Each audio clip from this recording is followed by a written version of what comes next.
허락하신 말씀은 골로새서 3장 18절에서 21절까지 말씀입니다. 신약성경 393조 골로새서 3장 18절부터 21절까지 말씀을 봉독합니다.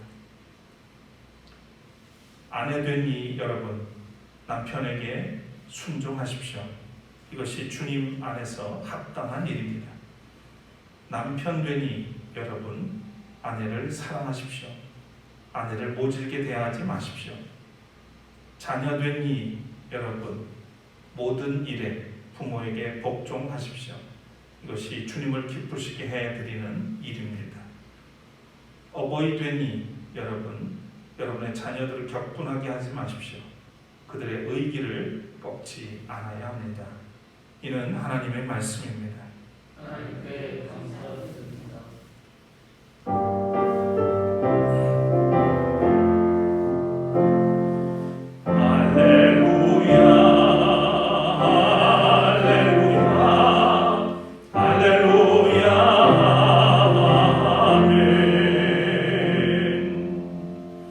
자리에 앉으시겠습니다.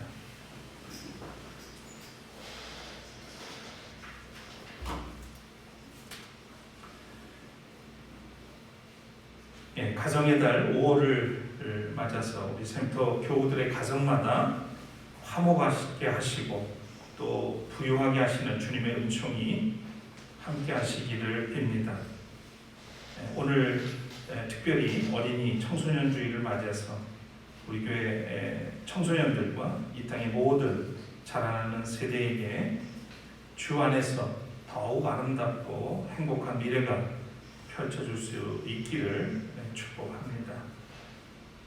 오늘은 그리스도인의 가족사랑이라는 제목으로 함께 말씀을 나누겠습니다. 먼저 찬양 올리겠습니다.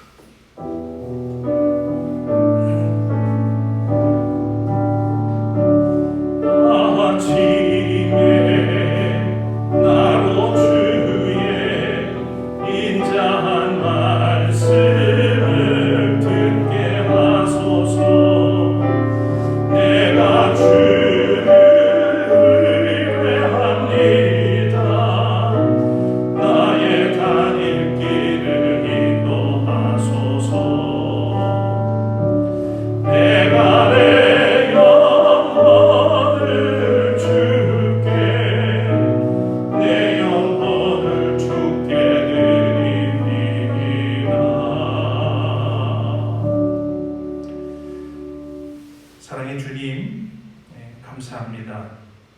이 엄중한 그런 상황 속에서도 우리의 몸과 마음과 영혼을 지켜주셔서 오늘 거룩한 주일 아침에 주님 앞에 나와 예배드릴 수 있도록 인도해 주시니 감사드립니다.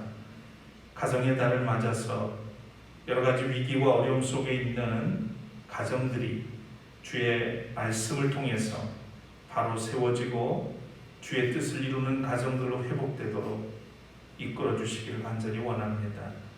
오늘 우리에게 허락하신 말씀을 통해서 우리의 삶을 다시 한번 돌아보게 하시고 주의 말씀으로 새 옷을 갈아입듯 주님의 말씀을 새기고 이 시대에 참된 가정으로 거듭나서 가족 간의 진정한 사랑을 회복하고 가정 안에 살아계신 하나님을 주인으로 모시고 온전히 주의 뜻을 이루며 선한 영향력을 끼치는 가정들로 새롭게 변화시켜 주시기를 간절히 소원합니다. 허락하시는 이 말씀이 오늘 우리에게 생명의 말씀이 되게 해주시고 이 받은 은혜로 더욱더 건강하고 온전한 가정을 이루어가는데 큰 힘이 되게 해 주옵소서. 성령께서 우리 모두를 다스려 주시고 특별히 부족한 종의 입술을 주장하셔서 주의 뜻을 온전히 전할 수 있도록 이끌어 주시옵소서.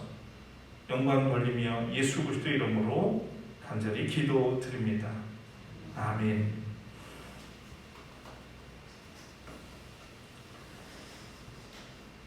가족이라는 관점에서 오늘 우리 시대를 무엇이라 정의할 수 있을까요? 어떤 사람들은 이렇게 말합니다. 하우스는 많으나 홈은 점점 사라지고 있다. 어쩌면 이 말은 지어지는 집들은 많은데 스위트 홈, 즐거운 가정은 사라지고 있다. 또는 사람들이 그럴싸하게 보이는 집에서 살지만 평화로운 가정은 찾아보기 어렵다는 말로 해석이 됩니다. 우리가 사는 부산에도 그리고 우리 교회를 둘러싼 동네마다 요즘 재개발이 한창입니다. 이 재개발이라는 미명하에 오랜 이야기와 추억이 담긴 동네들이 순식간에 사라지고 있습니다. 자고 일어나면 고층 아파트들이 지어져서 그동안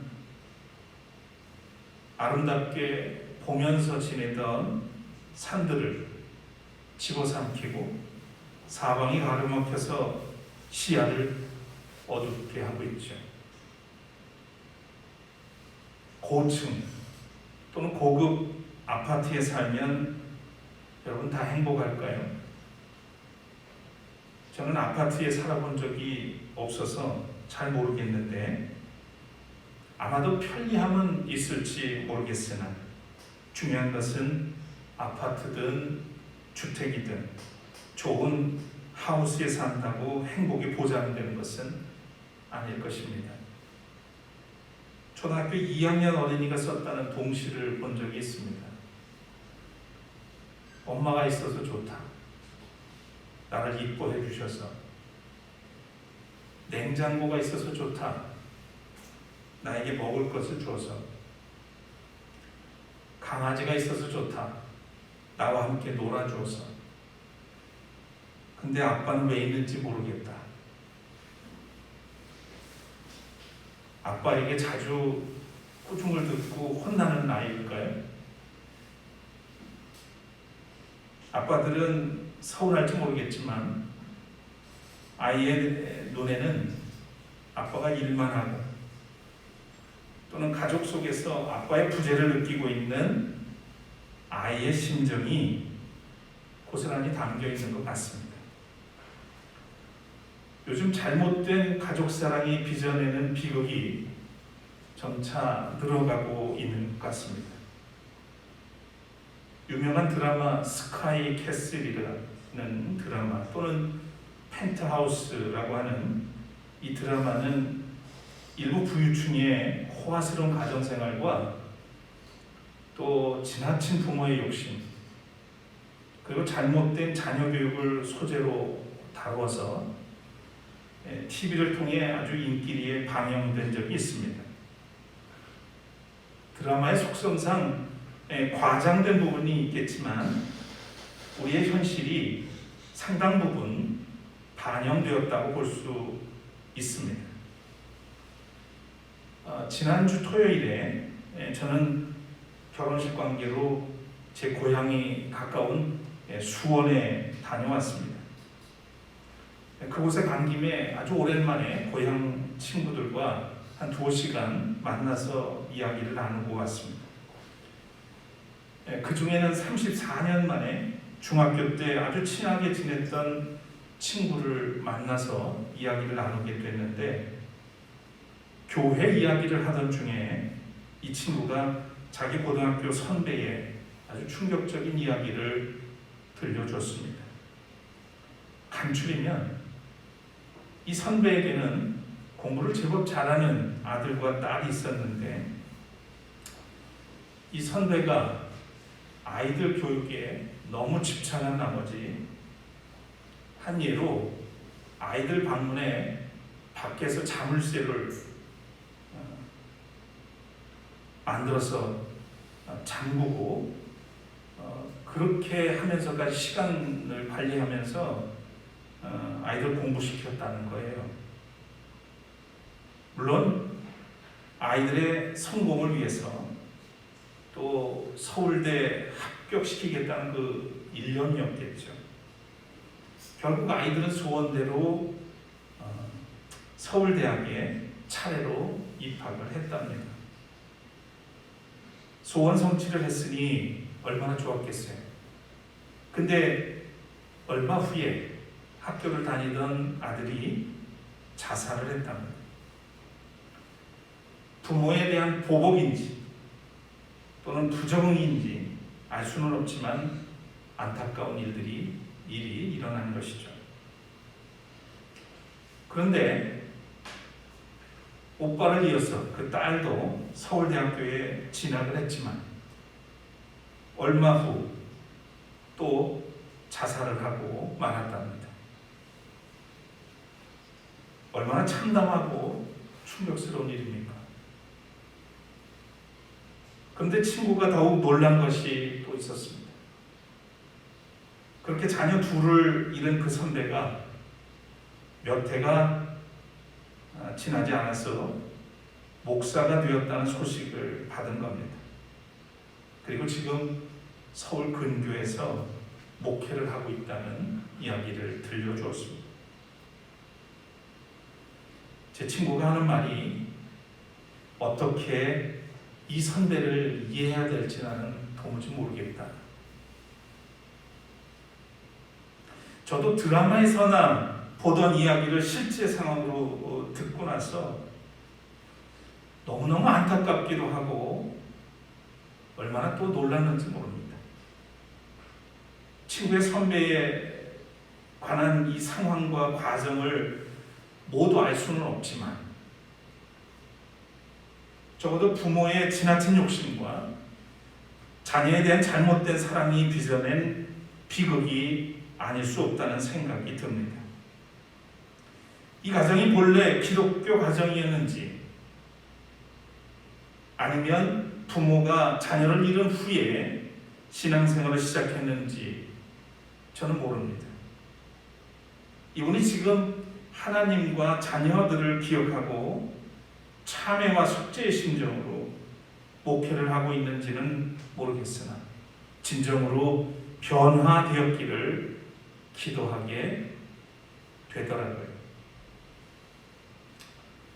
우리는 종종 가족 간의 불화로 일어나는 사건, 사고와 삐뚤어진 사랑으로 가정이라는 울타리 안에서 빚어지는 불행한 일들을 접하곤 합니다.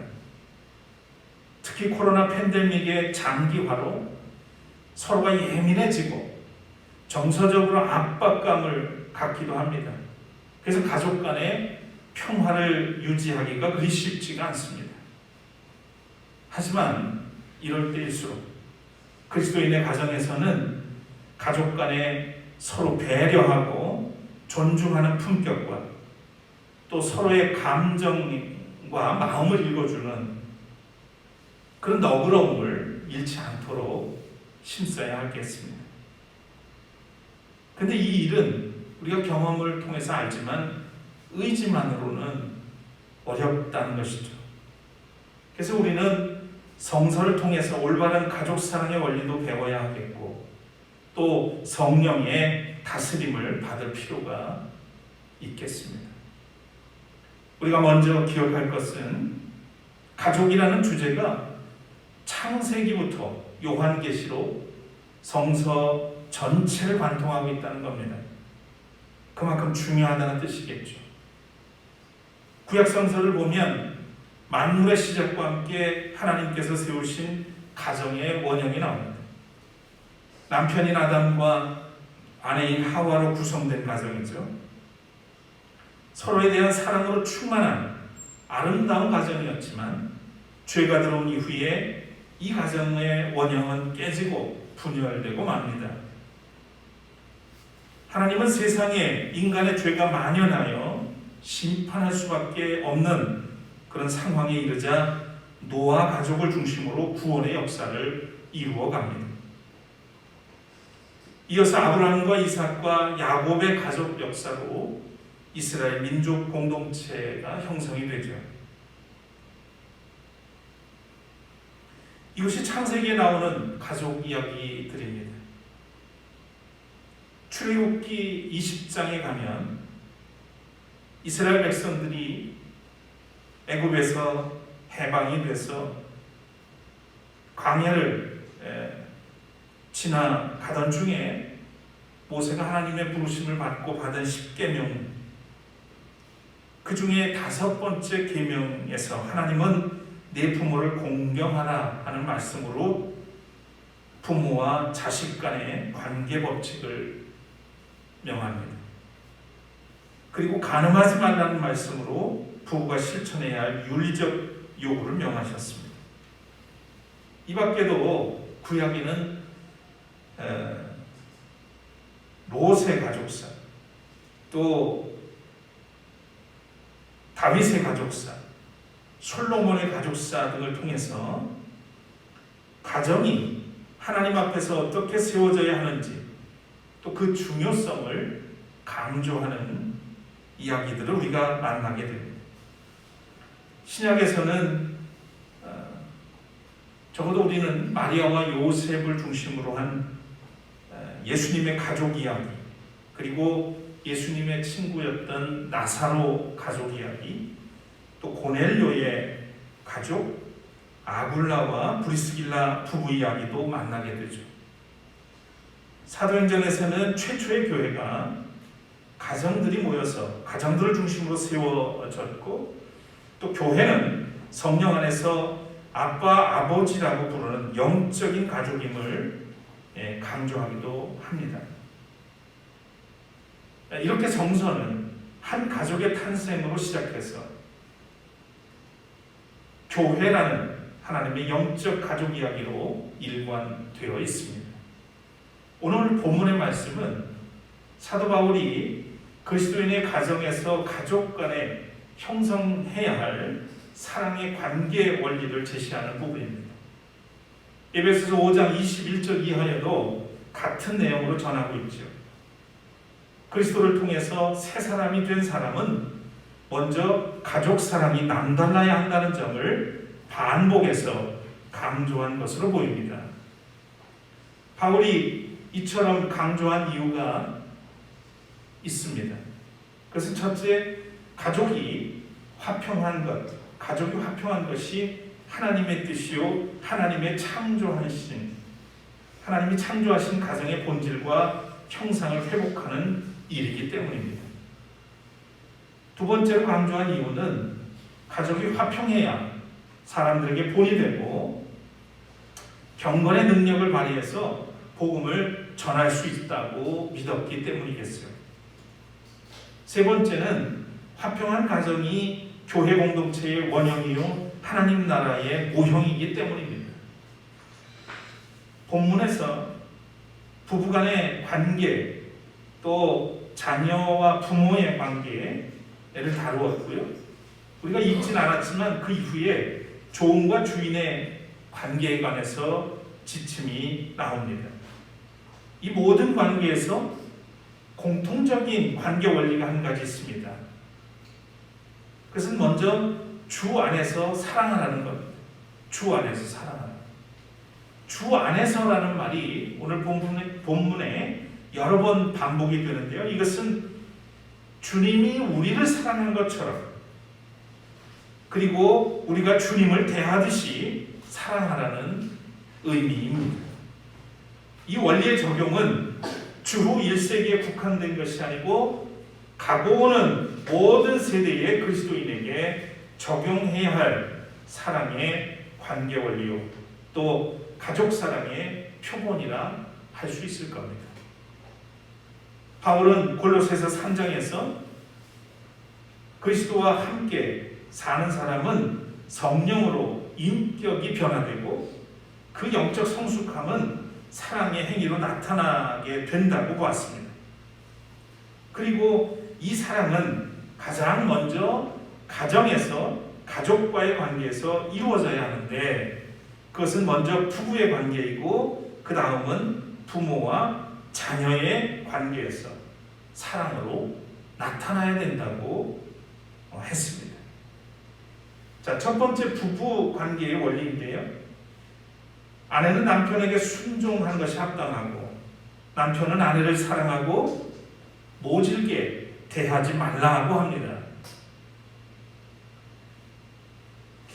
요즘은 뭐 그렇지 않겠습니다만 얼마 전까지만 해도 그런 이야기들이 있죠. 회사에서 후배 사원이 결혼을 하면 선배 사원들이 신혼을 어떻게 보내야 하는지 교육을 했다고 그러죠. 신혼여행에서 돌아와서 3개월은 절대로 10시 전에 집에 들어가지 마라. 신부가 일찍 퇴근하는 남편에 대한 기대를 애초에 꺾어 놓아야 한다는 거죠. 그때까지는 적어도 바가지를 긁어도 잘 견뎌내라 이렇게 충고를 하곤 했다고 그러죠. 그리고 다른 한편에서는 이미 결혼한 여자 선배가 후배 세대에게 초창기부터 남편을 확실하게 잡아둬야 고생하지 않는다 이렇게 교육을 했다고 합니다. 저도 이런 이야기는 가끔 들었던 기억이 납니다. 요즘은 많이 달라졌죠. 아마 이렇게 교육받은 대로 살다가는 아마 요즘은 이혼당하고 말 겁니다. 자, 그럼에도 세상은 부부관계를 긴장과 통제 그리고 기싸움의 관계로 규정하는 것 같습니다. 그러나 성경은 부부간의 상호관계는 우호적이고 평등한 관계라고 규정을 합니다. 순종과 사랑은 상대방을 배려하는 태도에서 비롯되는 것이기 때문이죠. 갈라디아서 3장 28절에 보니까 이런 말씀이 나옵니다. 유대 사람도 그리스 사람도 없으며 종도 자유인도 없으며 남자와 여자가 없습니다. 여러분 모두가 그리스도 예수 안에서 하나이기 때문입니다. 라고 증거합니다. 사도 바울은 세례를 받고 그리스도와 하나가 된 사람은 아내이든 남편이든 평등하고 서로 존중받아야 한다고 선언을 했습니다. 본문이 쓰여질 당시는 가부장적 사회였음에도 불구하고 그리스도인은 세속 사회와는 다르게 하나님 주님 안에서 서로 존중하고 평등한 관계였음을 알 수 있습니다. 남편과 아내된 여러분, 사랑이 없으면 순종할 수 없습니다. 사랑이 없으면 무례하고 모질게 대하게 되죠. 주 안에서 서로 사랑하고 순종하여 화목한 부부의 관계를 평생토록 유지해 가시기를 축원합니다. 다음은 자녀와 부모의 관계 원리입니다. 자녀들은 부모에게 복종하고 부모들은 자녀가 격분하거나 의기를 꺾지 말라고 오늘 본문에 말씀합니다. 부모와 자녀의 관계 역시 상대방을 존중하고 배려하는 태도를 기반으로 합니다. 성서는 자녀들은 부모의 가르침과 인도를 따라 순종하며 공경하라. 이것이 주님께서 기뻐하시는 뜻이라고 합니다. 그러나 부모라고 해서 자녀에게 권위적이거나 일방적으로 강압하지 않도록 요구도 합니다. 자녀를 키우다가 부모들이 사랑이라는 이름으로 자녀에게 욕을 하고 또 화를 내거나 체벌을 하기도 하죠. 그러나 돌아보면 그것은 사랑이나 훈육이라기보다는 부모의 욕심이거나 단순한 화풀이일 경우가 참 많습니다. 또는 아이와 자존심을 건 그런 싸움에 불과한 경우도 태반인 것 같습니다. 이런 잘못된 사랑은 서로 상처로 남게 되고 자녀는 주눅이 들거나 자존감이 낮아져서 무기력해지게 되죠. 요즘 우리 사회에서는 아동학대법 제정으로 인해서 부모가 자녀에게 함부로 대할 수 없도록 강제하기에 이르렀습니다. 기독교 가정에 가끔 나타나는 풍경이 있죠. 아이들이 화를 내는 부모를 향해서 엄마 아빠는 왜 교회에 있을 때 모습하고 집에 있을 때의 모습이 이렇게 달라? 교회에서는 천사 얼굴 같은데 집에만 오면 악마의 얼굴로 변신하는 부모의 모습에서 아이들은 혼란을 느끼곤 합니다. 자녀된 여러분, 부모의 마음을 헤아리고 주 안에서 순종하여 주님과 부모님께 기쁨이 되기를 바랍니다. 부모된 여러분, 자녀의 말을 경청하여 감정과 마음을 헤아리고 자녀의 자존감을 세워주는 현명한 부모가 되시기를 바랍니다. 사랑하는 여러분, 결혼은 남녀 두 사람의 만남과 사랑으로 시작되지만 가정은 하나님이 허락하신 결혼을 통해서 시작되고 유지됩니다.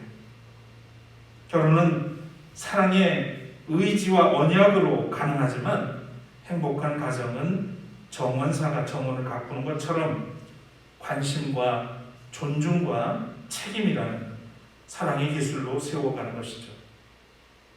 현재 가족 구성원이 어떠하든지 주 안에서 서로 사랑하시기 바랍니다. 주님이 우리를 사랑하신 것처럼, 그리고 우리가 주님을 대하듯 가족을 먼저 사랑해야 합니다. 가족 사랑이 먼저입니다. 가족 간에 화평하지 못하고 가족을 사랑하지 못하면서 하나님을 사랑한다는 말은 거짓입니다. 가족을 용서하지 못하고 가족에게 무례하게 행동하며 가족을 사랑하지 못하면서 이웃을 사랑한다는 것은 위선입니다. 샘터 가정 여러분, 온전한 그리스도인의 가정을 세웁시다. 오늘 말씀대로 주님과의 관계를 통해서 가족을 이해하고 사랑합시다.